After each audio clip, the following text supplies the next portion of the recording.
Alrighty, here's my update video on my Civic. So pretty much the only thing I ever did after that first video, so it's been 3 months I believe now.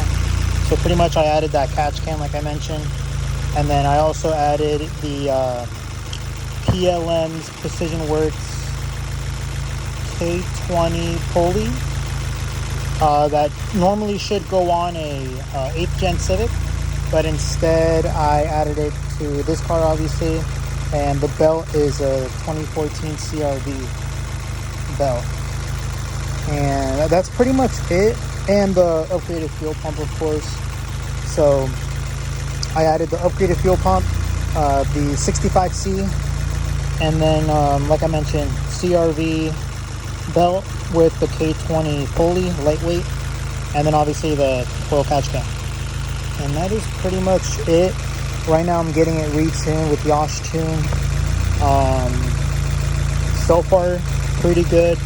Added a little bump in acceleration at the pedal, and then also with my short rim intake I added a little like 6-inch tube right here, because before it was too close to the engine, too close to this little radiator hose here. So 6 inches, put it away. Took the cowl piece off since it's winter at the moment. Get a little fresher air inside the intake, not so much heat soak it, and it's right out the window, so pretty much it's getting straight air when I drive it. But just a quick rundown on how you can obtain something like this, because I know there's been some questions, so I'm just here to answer honestly. So, no brainer, the downpipe, right? You install the downpipe, connect it to whatever exhaust you want.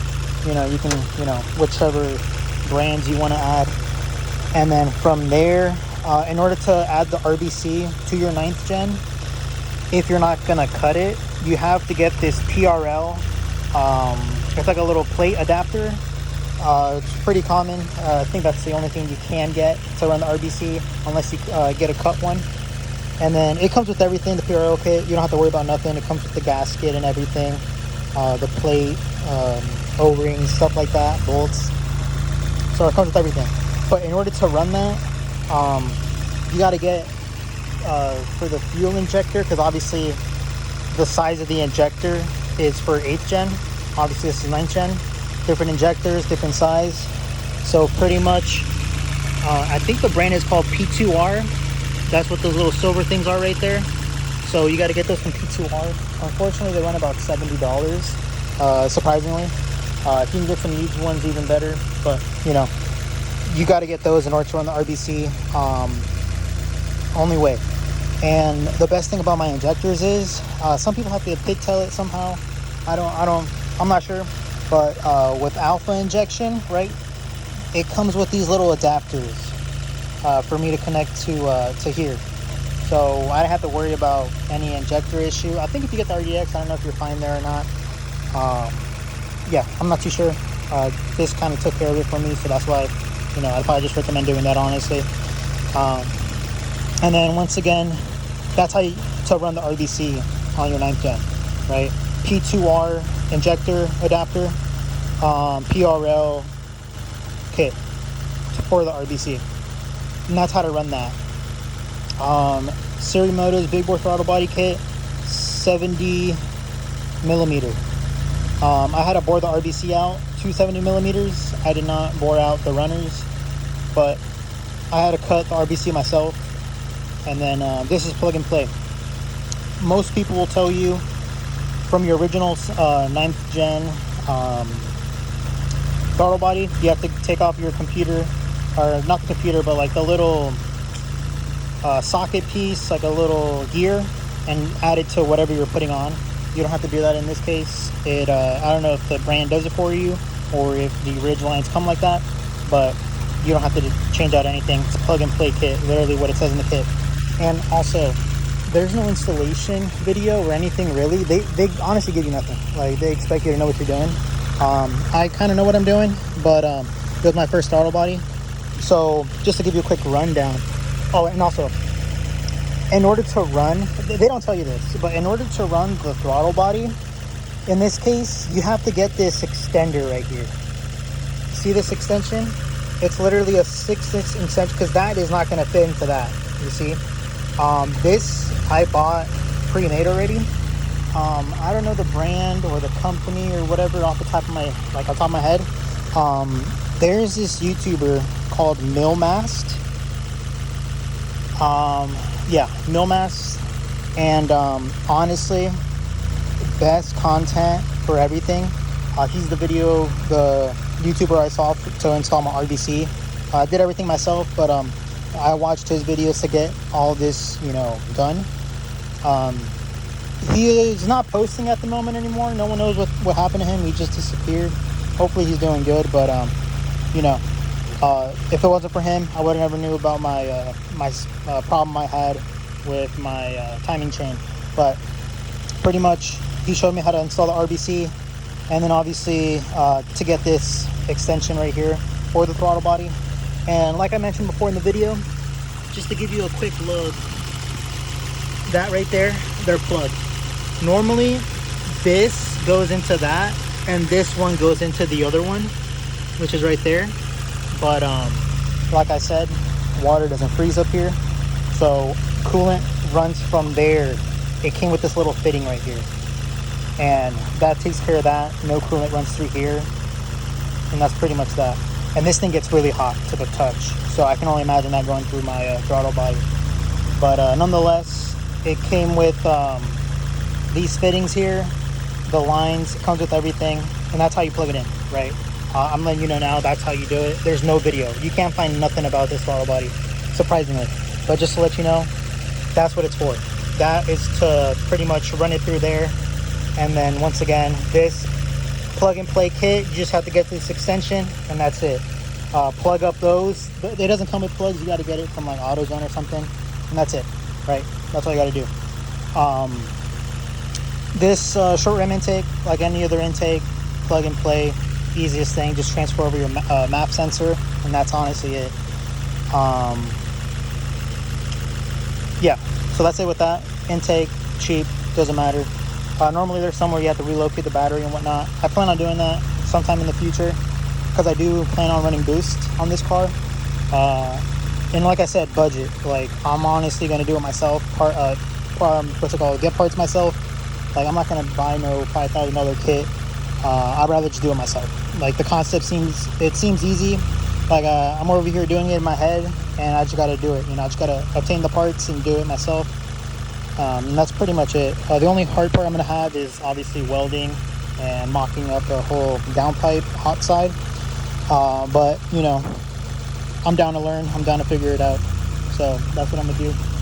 So, and also, I got new headlights. These are eBay, actually. Right now, I turned them off. That's the daytime running light. But eBay headlights, because the other ones started to get crusty on me. But yeah, that's pretty much it. So in order to run RBC, PRL with the P2R, in order to run this, check out Millmast to see what brand he puts everything in the description, super detailed, of what that product is for you to run an aftermarket throttle body, whether it be in the ZDX or really anything K-Tune, because you will need that extension. And he has it there. And then my injectors, like I said, came with these extensions right here, so I didn't have to worry about that. I just plopped my wiring harness there, aftermarket, fuel rail. Oh, and my E85 kit, so it's right there. You literally put it there. Your existing fuel line. So here's the new fuel line. It comes to the kit. It goes into that sensor, and then it comes out and up, and it goes back into wherever it's supposed to go. I think the only aftermarket piece that came with that is this right here, this fuel line. As you can see, it runs away over there. And this right here. So 6-inch extension, right? This obviously didn't come with the car. $2 at AutoZone. Just go and say you need a, what do you call that? Just like a hose, like a vacuum hose. They'll bring it to the back, get your length, cut it, and that's really it. So that's what this is. Honestly, I really would rather run the filter and just plug this, so I can aim this below the battery. Because at the moment, I took off the fog light and I put a tube, and it brings it up right there. So I could maybe hook it up to the intake, but honestly, it's just to bring air into the engine bay so it doesn't heat soak the whole thing. It's obviously gonna get hot, but it's just enough to bring air in, so it at least keeps it, you know, pretty mid, and then the cowl piece off to get the air out. And then while new air is coming in, it's going straight into the intake, obviously. So this is where it's at so far. Once again, these lines I got from Bull Boost, yeah, crankcase, and the what do you call it, RBC. That's pretty it. I might move it eventually. I haven't even looked at it yet. It's been a couple 100 miles so far, but yeah, not too bad. It's just something, you know, to protect my RBC, really protect my investment. This is my daily driver technically. I only drive it when I'm not driving my company vehicle, but since I'm gonna have to start daily driving this thing, since I'm getting a different job, so I'm gonna have to start driving this thing. One thing also, when I did my Type S oil pump with the clutch, I put a regular AutoZone gasket on, which was a huge mistake. I saw a video the next day someone saying, do not put those gaskets, put RTV, or highly recommend Honda Bond. So I ran it for a while, and obviously I was redlining this thing, seeing if it can hold up, and it does hold up, surprisingly, to my surprise. But it started to leak pretty bad eventually. So me and my buddy, once again, just on jack stands, went underneath, took off the subframe, took off the oil pan, you know, resealed it, put it back up, good as new. Just did the oil change, obviously, right there. And that's pretty much it. Once again, full bolt on.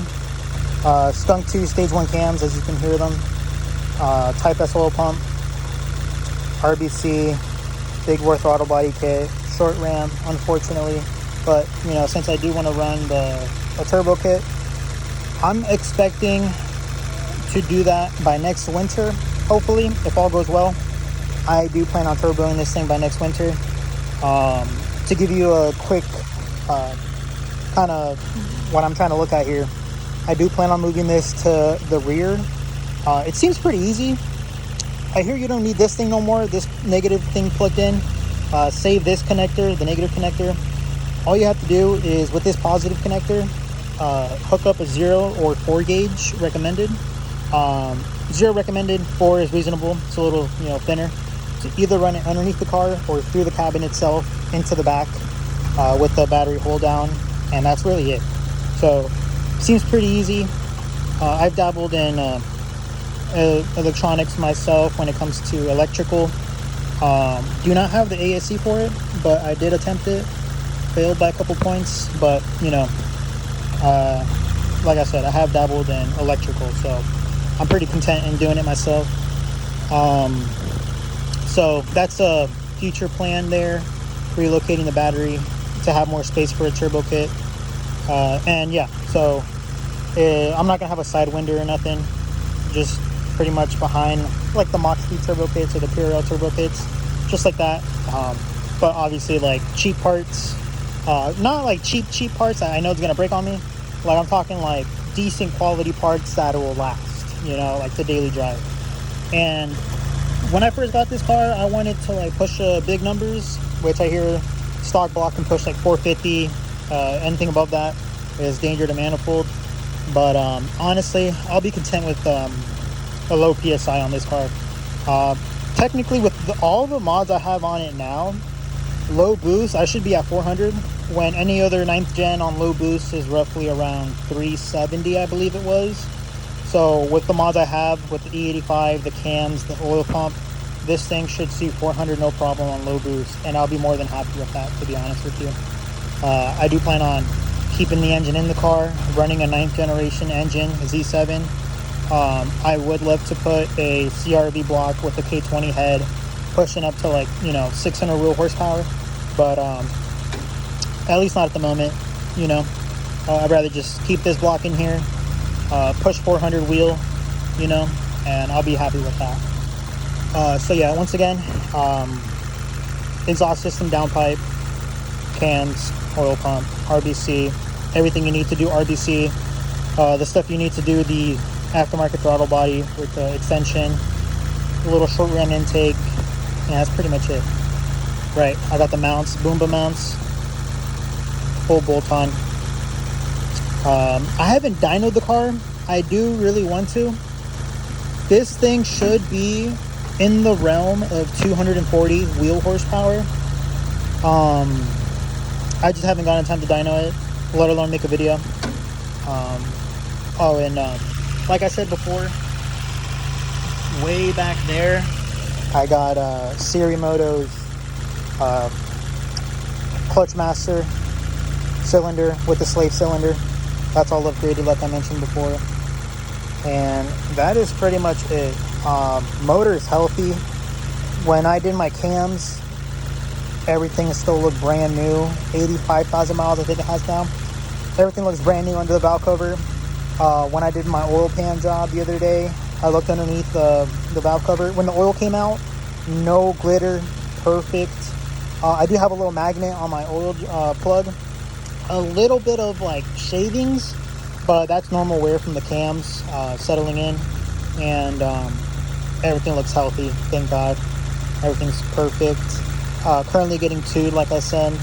We're on the 17th tune, starting from the initial tune, because only reason I'm getting retuned is because, once again, I got the upgraded fuel pump with the K20 pulley and a CRV belt, and that's pretty much it.